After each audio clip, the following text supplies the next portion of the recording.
Pode armar, produção. Hoje, várias coisas aconteceram ao longo desde amanhã, procurando nos abater. A boa notícia é que nós estamos de pé. A má notícia é que as coisas não saem exatamente como a gente planejou. Mas isso nunca foi um problema, certo? Bom, algumas coisas que a gente gostaria de apresentar aos irmãos e conversar dentro da nossa proposta de falar de famílias na aliança. Vai faltar algumas coisinhas, mas nada que seja completamente indispensável. Os irmãos vão receber depois aquela lista de versículos que a gente tem procurado fazer. Qual o objetivo? É que os irmãos estejam solidamente apoiados na palavra em tudo aquilo que creem. Não fiquem somente naquilo que nós ensinamos, mas tenham acesso às fontes que nós usamos para pesquisar, aos textos que nós usamos para produzir a mensagem, e assim tenham uma confiança firme naquilo que está sendo ensinado. É muito importante que os irmãos durante a semana dediquem tempo a, talvez, ouvir novamente a palavra, ou então ler as listas de versículos e se aprofundar. Amém? As duas imagens que faltaram, produção, eu vou falar aqui porque elas são bem breves, mas depois os irmãos vão poder conferir. São, na verdade, uma rememoração da mensagem passada. A mensagem de hoje é uma continuação imediata da mensagem anterior que o Henrique ministrou para nós sobre a aliança de Deus com Noé. E o título da mensagem de hoje, cadê o pessoal do caderninho que anota o título? O título da mensagem de hoje, produção, é A Família entre Duas Cidades. Vamos falar juntos para a gente lembrar. A família entre duas cidades. Esse é o slide 1, produção, que não tem aí, mas fica tranquilo que vai dar tudo certo. O produção fica mais nervoso que eu. O segundo slide diz o seguinte, lembrando da mensagem anterior, e a gente tem aqui uma imagem da Arca de Noé que faltou e estava bem bonitinho. É um quadro, inclusive, são quadros clássicos do período renascentista e pós-renascentista. Deus fez aliança com a casa de Noé em meio à sua geração. Se por um lado a aliança de Adão incluía toda a humanidade, a aliança com Noé já não foi assim, porque Deus não encontrou uma humanidade inteira que o amasse e o buscasse. Ele encontrou um homem justo, íntegro entre seus contemporâneos, que foi Noé. Então Deus fez uma aliança com esse homem, e por meio da aliança com esse homem, ele salvou toda uma família da qual todos nós viemos. Porque da família de Noé, todos nós descendemos. Os seus 3 filhos, Sem, Cã e Jafé. E a maneira de Deus de preservar a humanidade foi por meio da arca. A arca foi uma estratégia de preservação da vida. Ok? A arca foi uma estratégia de preservação da vida. E nós concluímos com a seguinte pergunta: quais são as estratégias de preservação da sua família que você tem crido e praticado? De que maneira você tem buscado construir um ambiente de preservação dos princípios da palavra na sua vida, na sua casa, e como isso protege a sua família? Essa foi a pergunta que nós terminamos, que nós concluímos. A partir daí, produção, a gente pode começar já com essa imagem que vai aqui para o telão. Isso. Daí para frente a gente está garantido, eu acho. Deus tem uma única aliança com o seu povo. Apesar da gente falar a aliança de Adão, a aliança de Noé, a aliança de Abraão, na verdade é como uma única aliança. Deus tem um único trato. Ele não é, assim, pessoa que muda de ideia toda hora. Eu não sei como é que chama isso clinicamente. Ele não é assim, ele não é doido, sabe? Deus tem um trato com os homens. E aquele trato que ele estabeleceu no princípio continua valendo. Porque o caráter de Deus é a garantia dessa aliança. Ele coloca a si mesmo em juramento nessa aliança. Então ele não fica mudando de ideia. Ele não trata você de maneira diferente do outro. Não, ele nos incluiu nesse pacto. A diferença é que esse pacto vai se tornando mais conhecido, porque a humanidade vai amadurecendo, o entendimento vai amadurecendo, a revelação de Deus vai sendo progressivamente aplicada a nós. Então, você já parou para pensar? Esse negócio de economia de bateria é terrível. Você já parou para pensar que nós estamos numa posição de entendimento da aliança de Deus muito superior a que, por exemplo, os apóstolos tiveram? Porque apesar de eles terem convivido com Jesus, andado com Jesus e visto Jesus, eles não tinham a escritura inteira na mão deles, porque eles estavam escrevendo o Novo Testamento. Então, o entendimento que nós temos, olhando o panorama geral, nós podemos ter um entendimento talvez não mais experiencial que o deles, porque eles viram o Cristo, tocaram o Cristo. Mas o entendimento do panorama geral da Escritura, nós podemos estudar e compreender de maneira tão ampla, porque Deus nos deu a graça da palavra. Então a revelação de Deus para nós hoje, na sua palavra, é muito ampla e clara. Por quê? Vamos ver se está. Parece que não vai funcionar hoje, produção. Então passa para mim, por favor. Existe um fator muito importante. A Bíblia não conta histórias isoladas. A gente está tão acostumado a ler a Bíblia coalhando. Ô Rogério, você pode pegar minha Bíblia para mim? A gente é tão acostumado a pegar a Bíblia e abrir ela assim, ó. Não, hoje eu quero ler essa porção aqui. Não, hoje eu quero ler essa porção aqui. Não, hoje eu vou ler essa daqui. Deus fala comigo, Senhor, eu estou no escuro. Né? Ou então tem aquelas caixinhas de promessas sem vergonha. Você tem lá uma caixinha de promessa, só os versículos selecionados para dar bom para você, né? Não tem uma advertência, não tem uma bronca, não, caixinha de promessas. Você tinha que ter a caixinha de promessas, a caixinha de juízo, a caixinha de advertência, mas não, só tem a caixinha de promessas. Aí, qual será a palavra de Deus para mim hoje? Lindamente selecionada de uma coleção de coisas que você queria muito ouvir. Qualquer uma ali vai te deixar mais feliz. Não digo que essa é uma prática totalmente desprezível, mas tem um risco. O risco de você entender a Bíblia fragmentada é ter uma fé fragmentada. E uma fé fragmentada, com fraturas, não resiste no dia mau. A Bíblia inteira é uma história só. Acho que em algum momento vocês já tiveram essa experiência de se apaixonar pela palavra e decidir ler ela inteira. Você começa em Gênesis e fala, não, eu vou até acabar isso aqui. Eu li Senhor dos Anéis, tinha 3 tomos, era gigante. E era o Tolkien escrevendo. Só para descrever o ladrilho do pônei saltitante, e ele levou 4 páginas. Eu não consigo ler uma Bíblia? Claro que eu consigo. Aí você senta e vai ler. Aí você muda a sua cabeça. Porque você sempre pensou que a Bíblia era um monte de histórias isoladas. Mas quando você decide disciplinar-se pelo poder do Espírito Santo, assentar numa cadeira e ler a Bíblia, você vai perceber que ela conta uma história só. E é uma história muito coerente. Até essa lenda que tem hoje, porque o Deus do Novo Testamento é muito diferente do Deus do Antigo Testamento. É uma mentira. O Deus do Antigo Testamento é gracioso, cheio de misericórdia, tardio em se irar, que acolhe os seus inimigos se eles se arrependerem. O Deus do Novo Testamento também. Você só consegue cair nessa história da incoerência do Novo e do Velho Testamento se você não lê a palavra. E é aí, irmãos, que eu reafirmo aquele aviso que a gente sempre dá. Leiam a palavra. E leiam a palavra sistematicamente, de maneira séria. Você é sério em estudar para o concurso? Você é sério em fazer sua faculdade? Você é sério em ler os livros de romance que você gosta? Mas a Bíblia você trata dessa maneira fragmentada. Por quê? Tudo tem a ver com a cultura evangélica que a gente recebeu ao longo do tempo, de que a Bíblia é um livro de consulta. Quando eu preciso entender alguma coisa, eu consulto a Bíblia. Na verdade, a Bíblia é um livro que conta a história da redenção.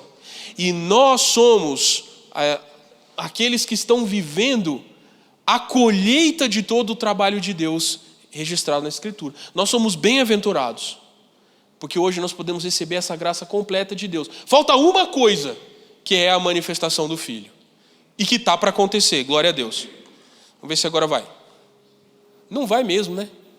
Então todas as vezes que eu fingir que eu estou apertando, você entendeu? Que é para parecer que... Essa tabelinha aqui, o Henrique nos apresentou semana passada e mostra as idades, a vida longa que os patriarcas pré-diluvianos gozaram. O último lá é Noé, e Noé viveu 950 anos. Ele foi o último a viver tanto tempo, segundo a cronologia bíblica. Tem uma segunda forma de ver esse mesmo... bom demais. Que é analisar assim, ó. Vocês estão vendo? Que tem essa... eu sei porque que não está funcionando a produção. E a culpa não é sua. A culpa é minha. Esqueci de ligar. Perdão. Olha só.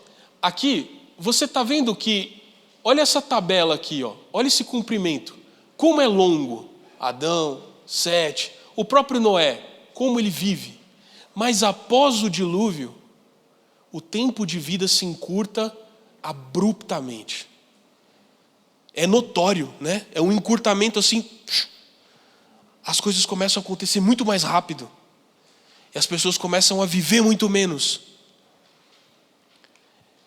O ano do dilúvio, segundo a cronologia bíblica, isso não é arqueologicamente comprovado, mas a gente olha para a Escritura e aprende a partir dela.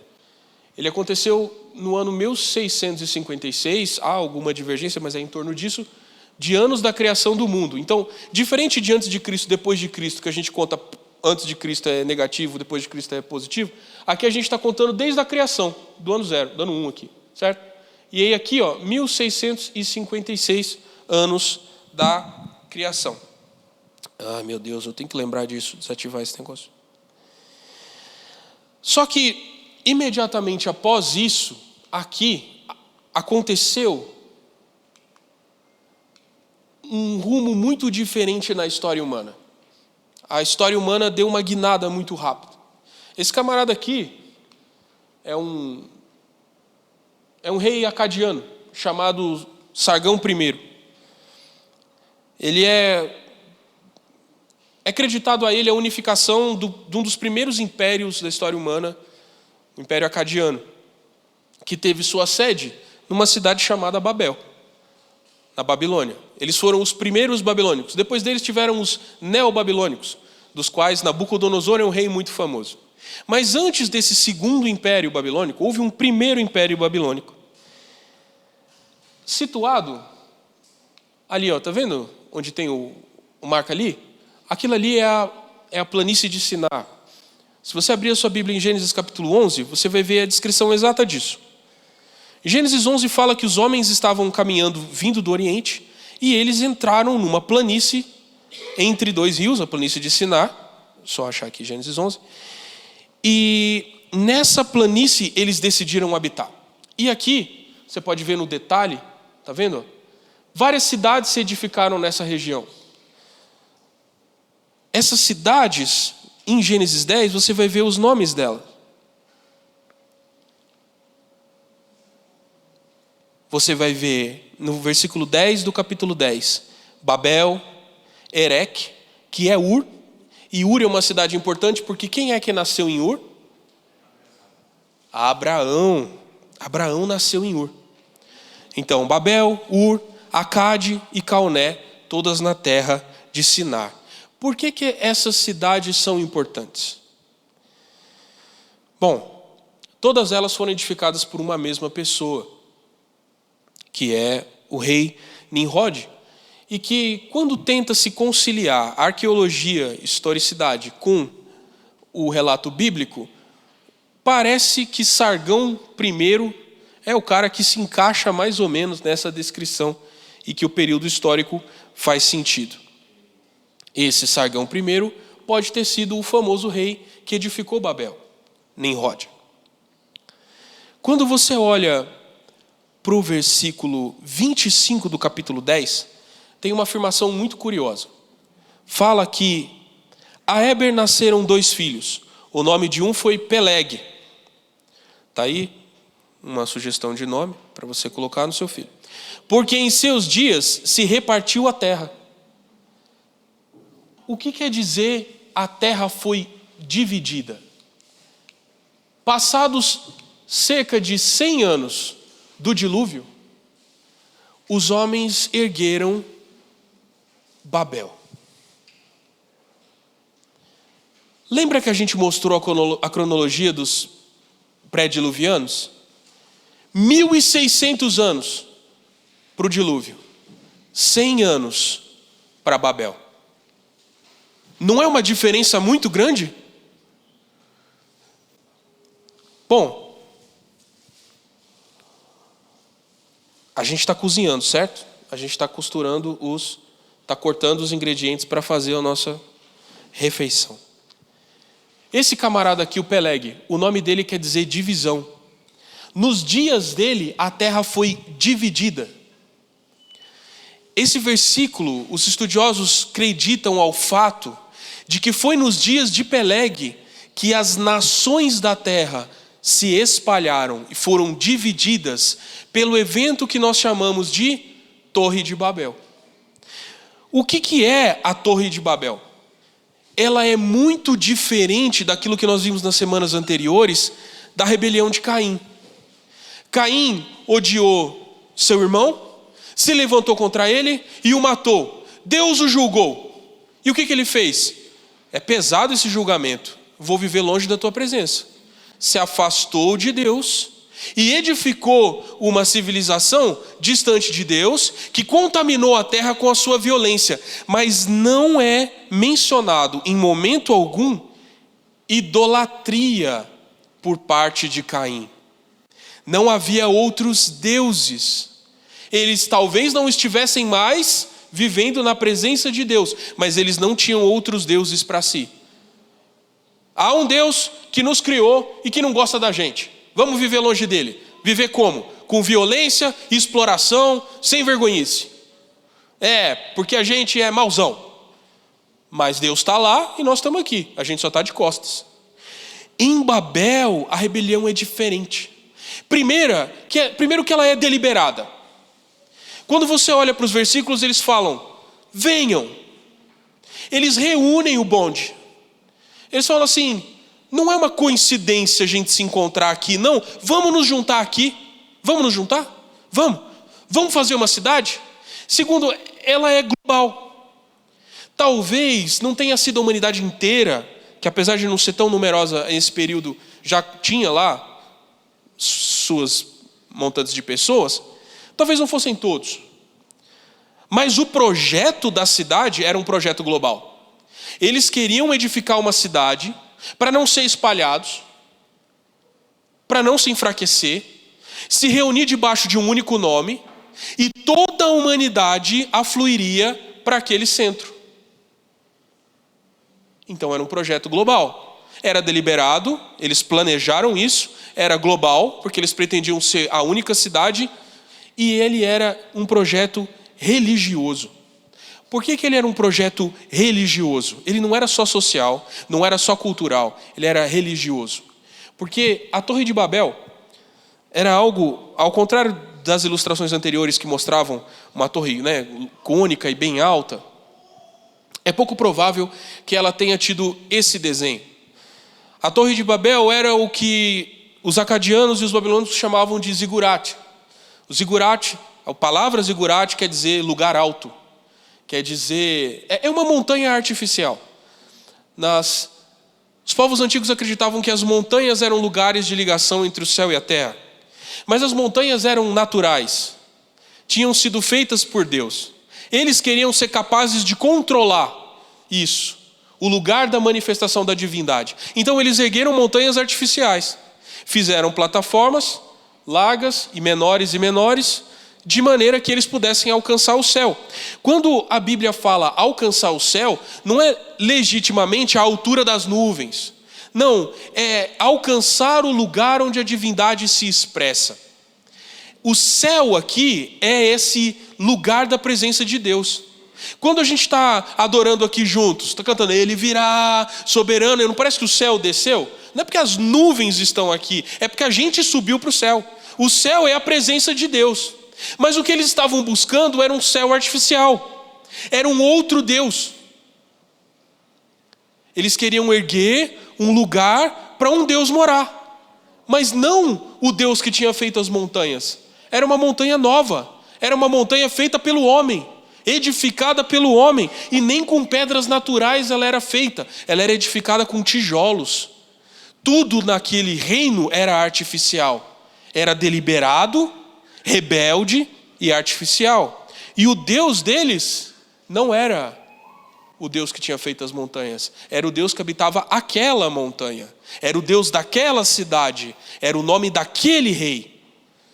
Esse zigurate aqui existe até hoje. Ele fica no Iraque, na cidade de Ur. Daqui Abraão saiu. Hoje não há uma cidade tão próxima assim do zigurate em si, mas as ruínas estão lá para nos mostrar como elas eram. Etemenanque é esse outro templo que ficava em Babel, na cidade de Babel. Essa é a projeção que os artistas fazem. Ele não está de pé hoje porque Alexandre o Grande, quando conquistou a Babilônia, desmontou ele, tijolo por tijolo. E o projeto de Alexandre era reedificá-lo novamente. Mas aí Alexandre morreu e o projeto foi interrompido mais uma vez. Essa era a montanha que os homens haviam criado para louvar um outro Deus, acessar uma outra divindade e se reunir em torno de um outro nome, que não o nome do Senhor. E é interessante que o nome Babel tem dois significados, um para o povo hebreu e um para os babilônicos e acadianos. Babel, na língua dos babilônicos, quer dizer portão dos deuses, porta do céu. Porque era isso que eles acreditavam que havia no topo do zigurate. Ao subir a escadaria havia uma porta, e além da porta habitava a divindade. Mas para os hebreus, Babel quer dizer o quê? Confusão. Reparem nos elementos. Uma única língua, uma única cidade, um único nome.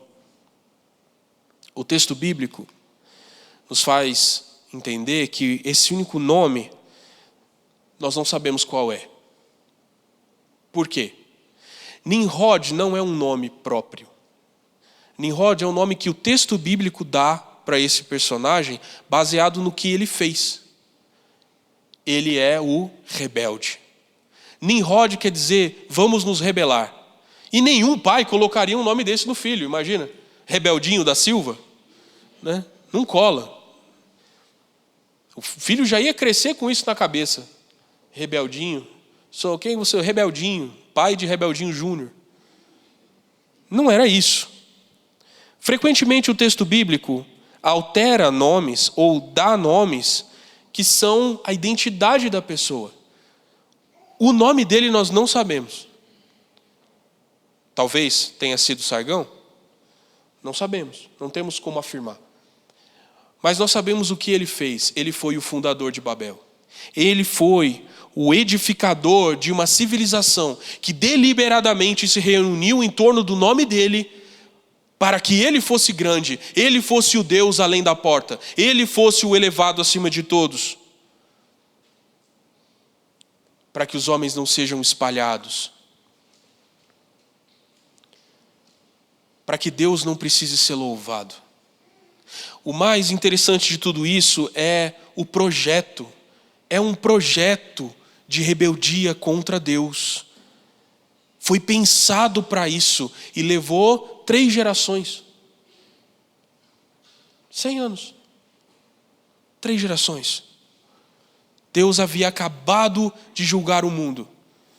E em ódio, os homens não só se afastaram, depois se reuniram e edificaram formas de vencer o dilúvio. Se Deus mandar outro dilúvio, a gente tem a nossa montanha aqui. A gente sobe e a gente sobrevive. Por que nós estamos falando essas coisas? Porque Deus julgou a unidade dos homens. Quando os homens se juntam para trabalhar num único projeto, isso é um mau sinal. Deus confundiu a linguagem deles. Porque a linguagem o projeto deles dependia da unidade linguística. Dependia de uma cadeia de comando, em que Nimrod mandava, e o segundo fazia, e o terceiro, é que nem em cadeia militar, né? Sua posição na hierarquia é quão alto você grita, né? O sargento grita mais alto que todos, porque, né, ele está lá embaixo. O general dá ordem baixinho, atira, o outro, atira, atira! Então, é assim.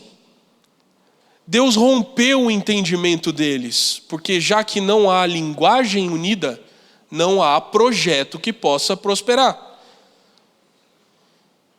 Deus os dispersou pela terra.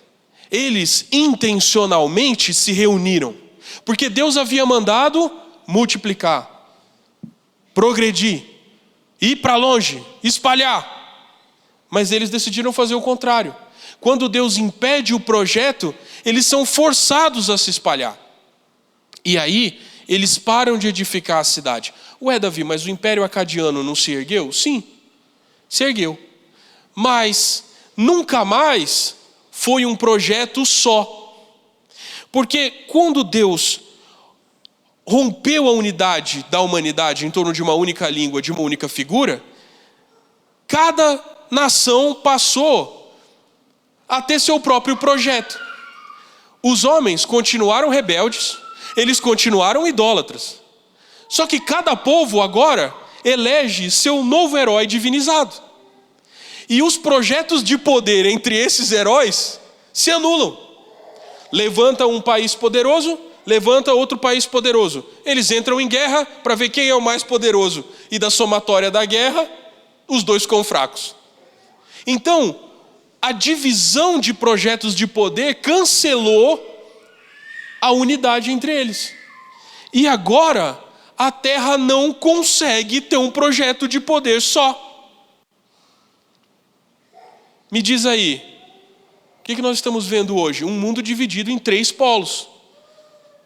Um projeto russo-chinês, um projeto dos Estados Unidos, um projeto sei lá da onde, um brigando com o outro, que brigando com o outro. Parece o 1984 de George Orwell, né? A América junto com a Inglaterra e não sei o quê. São projetos de poder que se cancelam. E é da disputa dentre esses projetos de poder que o tempo da humanidade se prolonga. Por quê? Os homens continuam tentando fazer um projeto único de poder, mas eles não concordam. Quando eles efetivamente conseguirem, nós sabemos que o tempo do fim chegou, que é o reino do anticristo. O reino do anticristo é a nova Babel. É por isso que Apocalipse 17 fala que Babel vai cair. Por quê? Porque é o mesmo projeto. Geração após geração são tentativas. Só que eles ainda estão se cancelando. Em algum momento eles vão concordar. E no momento que eles concordarem, corram para as montanhas. Chegou o fim. Aí essa frase faz outro sentido. O que é que Deus diz para Abraão em Gênesis capítulo 12? Quando ele chama Abraão, ele fala: sai da tua terra. Onde é que Abraão morava mesmo? Ur, edificada por Nimrod, que tinha o seu templo, que tinha os seus deuses. Deus não está chamando Abraão para sair de uma cidade, só uma cidade. Ele está chamando Abraão para sair de um projeto civilizacional, de uma matriz de pensamento. Abraão vai viver como peregrino no meio do deserto. Abraão vai para um lugar que você não conhece. Abraão vai viver dependendo da minha graça, fora dos muros que te protegem, fora das divindades que te provêm, dos sacerdotes que intermediam relações com deuses estranhos. Abraão sai de debaixo do governo dessa civilização corrupta, vai viver fora de tudo isso, se lança no incerto.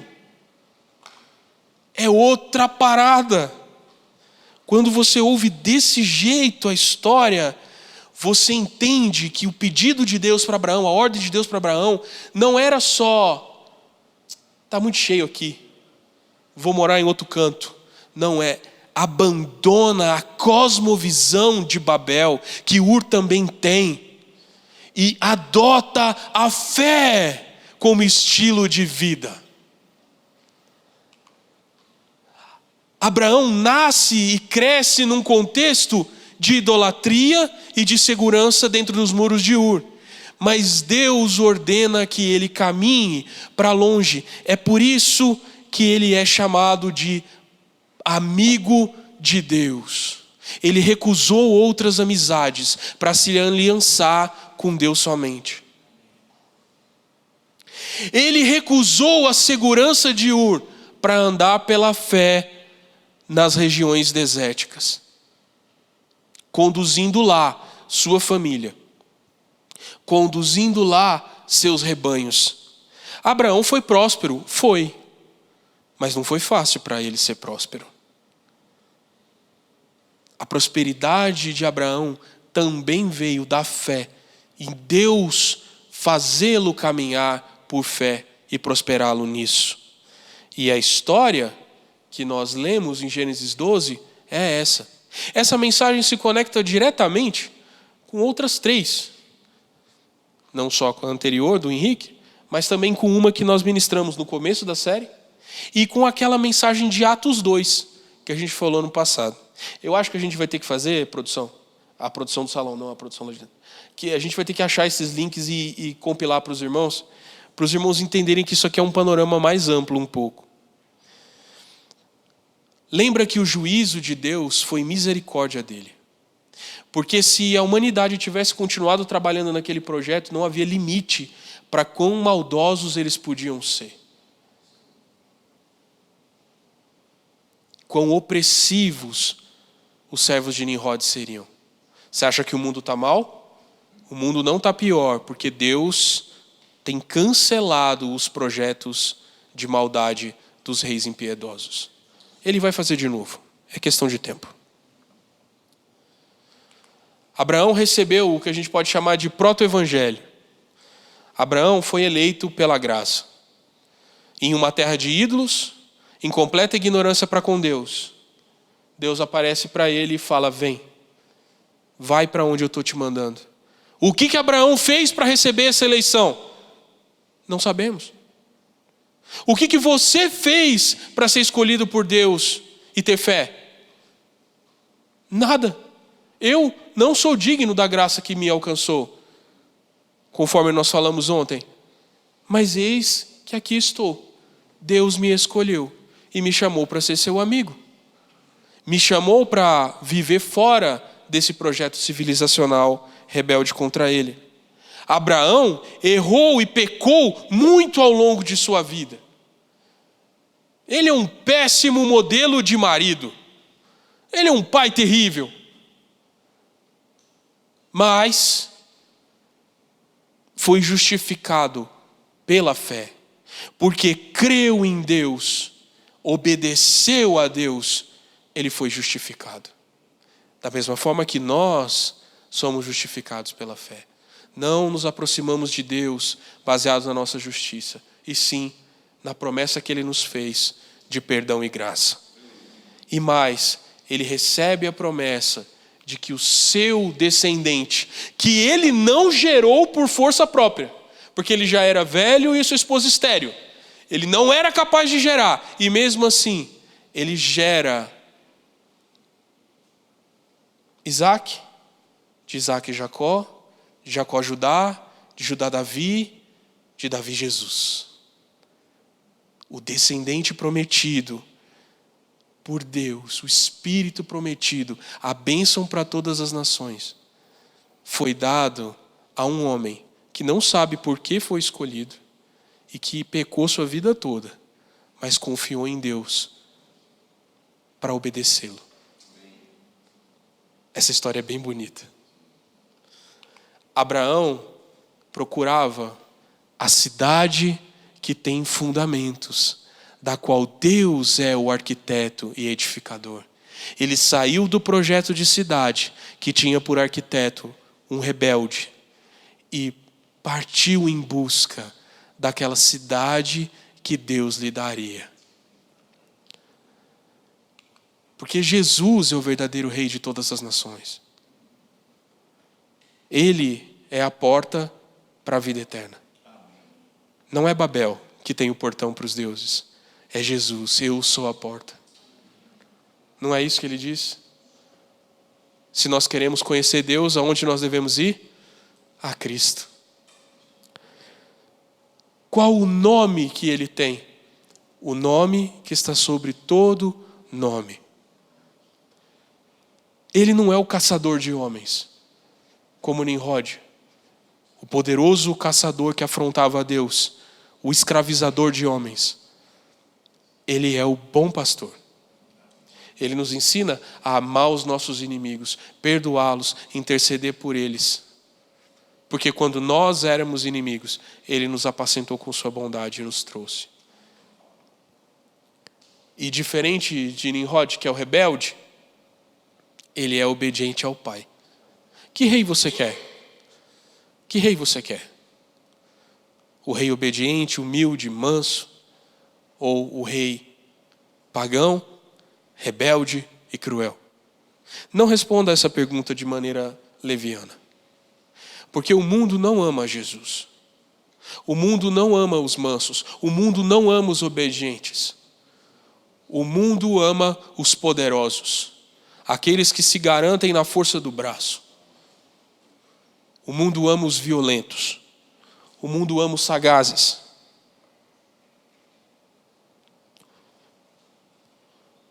A somatória é que há duas cidades na qual nós podemos edificar nossas famílias. A primeira é Babel.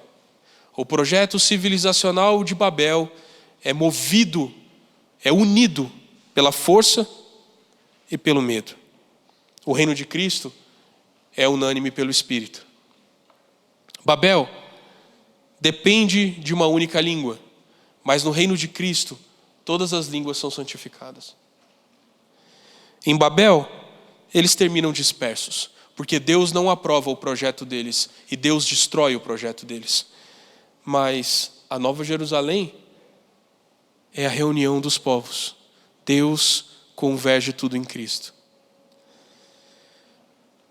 Babel parte da terra e falha em alcançar o céu. Mas a cidade celestial desce do céu para nos alcançar. E nós não fazemos esforço algum para chegar a ela, porque é Deus quem traz esse reino a nós, na pessoa de Cristo, na vida da igreja e, por fim, no reino eterno. E sobra a seguinte questão: em qual das civilizações você quer edificar a sua família? Essa não é uma pergunta fácil de responder. Porque vamos começar pelo casamento. O casamento no reino de Deus exige uma fidelidade que o mundo não exige. Uma transparência que Babel não exige. Uma equivalência e uma igualdade que Babel não quer. Não é isso que o mundo valoriza, não é isso que o mundo ama. O casamento segundo Deus é diferente do casamento segundo Babel. E é mais fácil e mais natural, dada a criação que nós recebemos, o fútil procedimento que nossos pais nos legaram, como Pedro fala. É mais fácil edificar o nosso casamento no modelo de Babel. Tudo bem trair, desde que eu não seja descoberto. O problema não é fazer, é ser pego. O problema não é mentir, é ser descoberto. Certo? É ou não é? Tudo bem eu judiar da minha esposa em casa? Desde que a polícia não bata aqui, tá tudo bem. Desde que ela fique calada, com medo das consequências, tá tudo bem. Tudo bem eu ter vários problemas na minha casa, desde que as pessoas não saibam, tá tudo certo. Desde que eu consiga manter o verniz de convivência social, tá tudo bem. Da porta para dentro é problema meu. É problema nosso, a gente resolve. Ninguém tem, né? Briga de marido e mulher, ninguém mete a colher. Não é assim que as pessoas falam? Mas no reino não é assim. No reino a unidade é verdadeira. É companheirismo, é lado a lado, as decisões são tomadas juntas. E nossas diferenças vão ser resolvidas na graça. Você tem que entender que casou com uma pecadora e que ela é incapaz de mudar. E ele é um pecador e incapaz de mudar. A menos que a graça de Deus haja e transforme vocês dois. Ao longo da vida inteira, você vai ter que perdoar a vida inteira. E vai ter que ser perdoado a vida inteira. E vai ter que ter um coração aberto a vida inteira. E vai ouvir mentira, e vai descobrir, e vai perdoar, e vai mudar, e vai parar, e vai recomeçar, e vai voltar a vida inteira. Porque é um pecador, é uma pecadora. Se a graça não agir, é só o que ele é só o que ela é. No reino haverá perdão enquanto houver vida. 70 vezes, 7 vezes por dia. E isso é impossível para qualquer homem, para qualquer mulher. Agora considere a criação de filhos no reino de Deus. Você tem que criar os seus filhos para o reino. Isso significa que ele vai crescer num mundo contrário. E se você delegar a escola, a educação dos seus filhos, ele vai voltar um Nimrodinho. Nimrodinho Júnior. Ele não vai temer a Deus. Ele não vai olhar para o Criador dele. Ele vai achar que ele é um macaco melhor. Ele vai ser obrigado a crer contra as evidências. Nós cremos contra os nossos olhos. A fé não pede comprovação. Ela existe apesar do fato à sua frente de dizer o contrário. A fé na palavra tem que ser maior do que no fato. E isso é impossível para o homem carnal. Você está preparado para criar um filho e uma filha nessa maneira de viver? Você tem que chegar cedo nele. Você tem que chegar cedo nele. Porque se você se atrasar, o coração dele é conquistado por Nimrod. Ele se torna um tijolo no projeto de Babel. E ele vai amar isso. E Deus não vai passar de uma mitologia para ele. Uma loucura que meu pai acredita, que a minha mãe acredita. Nem é legal o lugar que meu pai vai. O reino de Cristo precisa chegar na nossa casa como uma decisão e uma luta. Nós vamos criar os nossos filhos no temor do Senhor. Considere as relações entre nós, as amizades entre nós. Elas são diferentes das amizades do mundo. Qual das civilizações nós queremos edificar nossas famílias? É fácil dizer no reino de Cristo. Mas quando nós chegamos em casa, as decisões que nós tomamos importam mais do que aquilo que nós fazemos aqui. Não é o ministério infantil que discipula nossos filhos, que evangeliza nossos filhos. Eles apoiam. Mas se não tiver um eco forte em casa, nossos filhos vão ser criados na clivagem, vendo uma diferença, uma incoerência entre o que nós fazemos na igreja e o que nós fazemos em casa. E na incoerência, eles vão preferir Babel. Porque Babel é real, eles enxergam, os amigos dele moram lá. O Senhor não pode salvar uma criança assim? Não pode salvar um jovem assim? Salvou a gente. A gente já estava perdido. Mas quanto tempo nós levamos para nos tornar úteis ao Senhor? Quantos anos nós perdemos da nossa vida? Edificando uma outra cidade, trabalhando para um outro rei. Nós não queremos que os nossos filhos sofram o que nós sofremos, os conflitos que nós sofremos. Queremos que eles ouçam a palavra da graça e que eles amem o Senhor.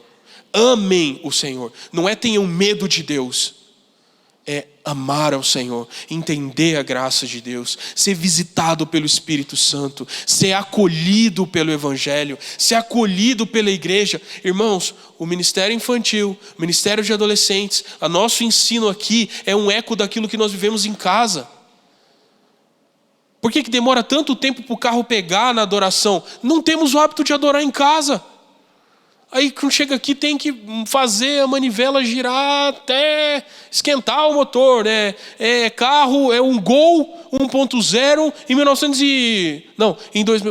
2006. Eu lembro do carro do irmão Cosme, a álcool, no frio de 15 graus de Campinas. Tendo que ir para a reunião, a gente chegando atrasado, porque o carro demorava 20 minutos para esquentar. É ou não é? Quem aqui lembra de motor a álcool? Tô vendo cabecinhas balançando. Vocês sofreram, tamo junto. Pois é, tristeza. Você é assim?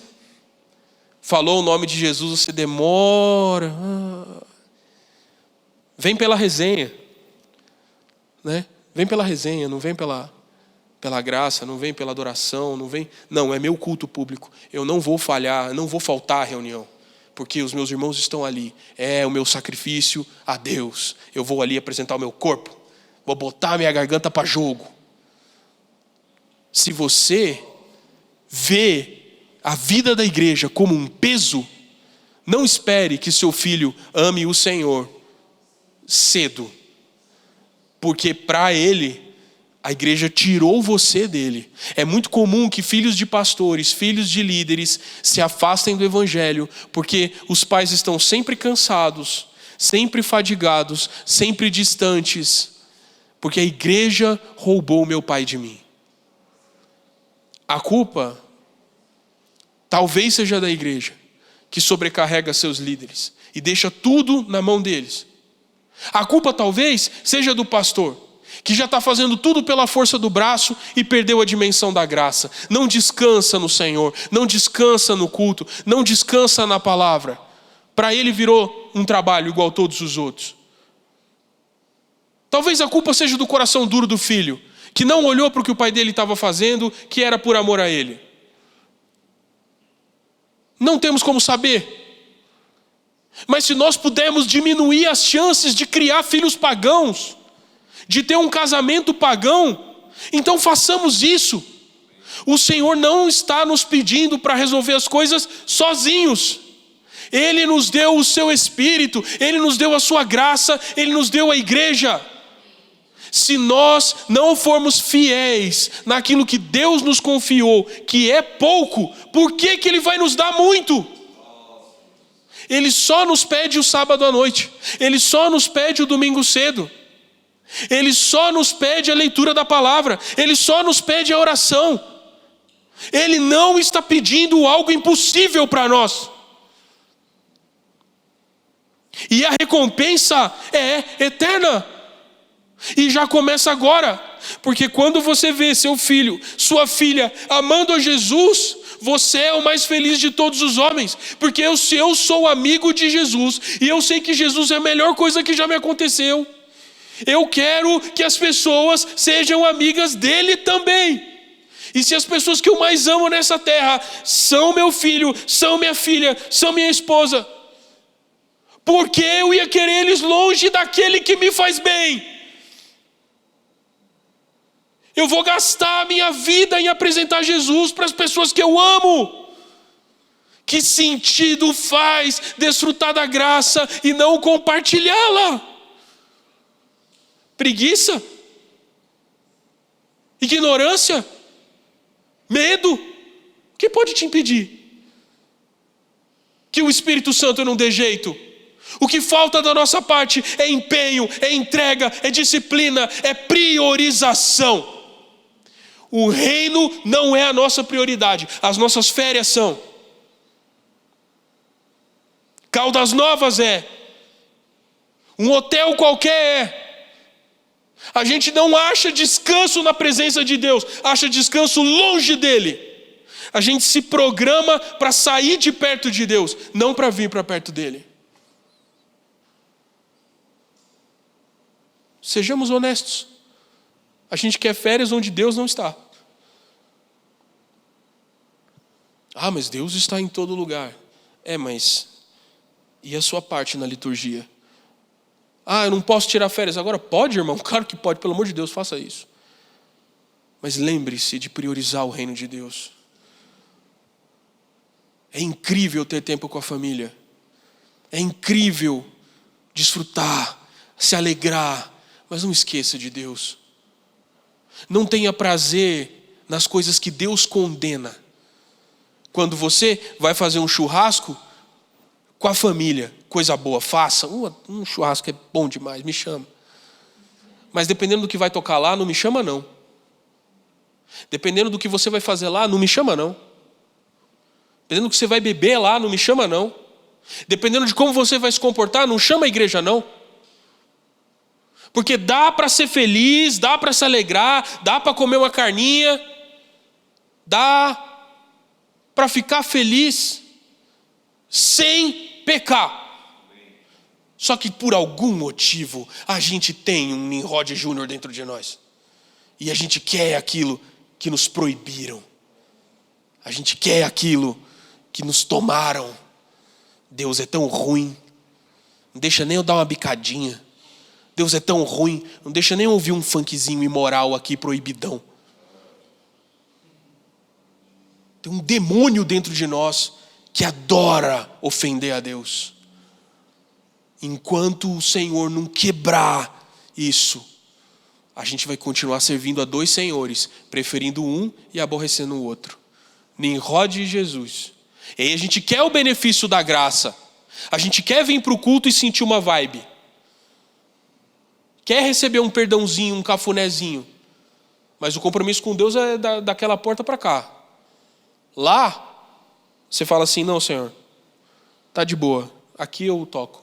Pode deixar, meu dinheiro vai para Nimrod, meu trabalho vai para Nimrod, meu esforço vai para Nimrod. Eu a semana inteira me cansei, final de semana estou cansado demais para congregar.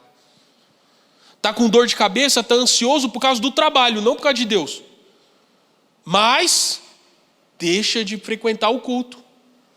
Deus é o culpado pelo seu trabalho. Deus é o culpado pelos seus problemas. Deus não me deu um emprego melhor. Deus não me deu uma família melhor. Deus não me deu um carro melhor. Está todo quebrado, olha lá. Deus é o culpado por tudo isso. Eu vou deixar de ir no culto. Nimrod me ama mais do que Jesus. Aí você vai lá, você só chicotada no seu ombro, você adorando um outro Deus, edificando uma outra cidade, e você acha que está bem. Vamos ser sóbrios aqui. Prioridade no reino de Deus não exige que você deixe de viver a vida comum. Exige que você coloque o Senhor no centro de tudo e se alegre na presença dEle. E isso não é muito. Isso não é muito. É que o nosso prazer está quebrado. Deus precisa consertar o nosso prazer. Aonde a gente tem prazer. Discipline-se a ter prazer em orar. Discipline-se a ter prazer na palavra. Aprenda um instrumento e vá adorar o Senhor na sua casa. Discipline-se. Pegue alguma coisa e vá cantar. Isso é tão difícil? Não é. Há prazer em servir ao Senhor. Mas essa pergunta vai ficar. São duas civilizações. E o destino delas já está traçado. Mas Babel ainda vai prosperar muito. Ainda vai enriquecer a muitos. E vai parecer a escolha certa por um bom tempo. Então, nós precisamos escolher o caminho apertado. A porta estreita. Que não é pesado. Não é pesado. Quando você aprende a ter prazer em Deus, não é pesado. É uma alegria. O seu coração descansa em Deus. Há um caminho até aprender a descansar em Deus. Eu estou aprendendo. E do que eu aprendi até agora, é bom. É bom demais. Vamos orar? Depois disso nós temos algumas coisas de avisos e etc. Eu consegui bater o tempo, hein, Alex? Senhor, obrigado. Porque a palavra é clara. Há uma história na tua palavra que nos inclui, Senhor, que nos colocou dentro da tua glória. Ajuda-nos a optar pelo Senhor, a escolher pelo Senhor, a viver para a Tua glória e construir nossa família em torno do reino de Jesus. Senhor, não temos força para isso, mas a Tua graça vai ser suficiente. Dá-nos prazer na Tua presença. Nós queremos Te amar, Senhor, sobre todas as coisas. Nós queremos Te amar.